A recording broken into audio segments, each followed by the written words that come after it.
तेलंगाना के हैदराबाद में बाहरी ममालिक से यहां आकर वीज़ा एक्सपायर होने के बाद भी रहने वालों के लिए DCP task force Shri B Limbareddy ने बताया कि 15 खुसूसी टीमें तश्कील दी गई हैं, जिनमें खवातीन भी शामिल है। ये टीमें हैदराबाद की मुख्तलिफ जगहों पर आज धावे करके 16 से ज्यादा ऐसे गैर मुल्की लोगों को पकड़ा जिनके वीज़ा एक्सपायर हो गए थे। गिरफ्तार किए गए लोगों पर कानून के तहत कार्रवाई की जाएगी और मजीद ऐसे लोगों को पकड़ने के लिए टास्क फोर्स हरकत में है।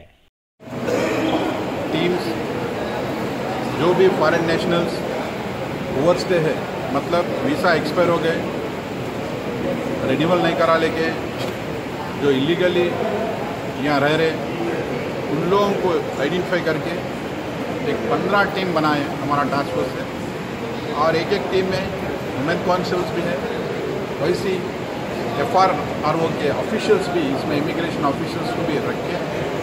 तो एक ही बार सुबह 6 बजे उन लोगों ने पूरे जो जहाँ जहाँ इन लोगों का रेजिडेंशियल एरिया है सरप्राइज चेक करें। इसमें अभी तक एक 16 मेंबर्स जो फॉरेन नेशनल्स है, उन लोगों ने इलीगल स्टे हैं, ओवर स्टे हैं, उनके डॉक्यूमेंट्स वेरीफाई कर रहे हैं। यहाँ जो FRRO के ऑफिशियल्स भी हैं, परफेक्ट डॉक्यूमेंट्स वेरीफाई करके बाद में जो भी एक्शन लेना है कानून के हिसाब से, चाहे इनको डिपोर्टेशन करना या एग्जिट वीज़ा देना या कुछ क्रिमिनल केस इनिशिएट करना, वो उनका जो डॉक्यूमेंट्स देखने के बाद डिसीजन ले लेंगे। अभी तक एक 16 आदमियों को आइडेंटिफाई करें कि उन लोगों ने जो ओवरस्टे और वीज़ा एक्सपायर होने के बाद हैदराबाद में रह रहे हैं, या जो भी उनका वीज़ा एक्सपायर्ड है या वापस भी जाएंगे,